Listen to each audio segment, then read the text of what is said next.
So आज चाहिँ Karnali X versus Kathmandu गोर्खासको म्याच भएको थियो। म्याच एकदमै शानदार भएको थियो। सो आज चाहिँ कर्णाली भने जस्तो गर्न सकेन।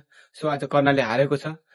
काठमाडौँ गोर्खाले कर्णालीलाई 5 विकेटले हराउँदै टेबलमा 8 पोइन्ट लिएर दोस्रो नम्बरमा बसेको छ। सो काठमाडौँ गोर्खा एकदमै राम्रो खेलेको थियो खेल। कर्णाली एक्सले आज पनि हारेको छ। सो कर्णाली एक्सले 5 खेल खेलेको कर्णाली 4 मा हारेर 1 मा जित निकालेको छ भने सो सकभर अब यो सिजनको लागि कर्णाली एक्स बाहिरिनै सक्ने सम्भावना धेरै भन्दा धेरै छ। सकभर यो सिजन कर्णालीको समाप्त हुनेवाला छ। यो प्लेअफमा पुग्दैन होला। सो हजुरहरूले पुग्छ पुग्दैन कमेन्ट गर्नु होला। सो मेरो गेसमा चाहिँ पुग्दैन होला, किनकि अलरेडी टिमहरू माथि माथि गइसकेका छन्।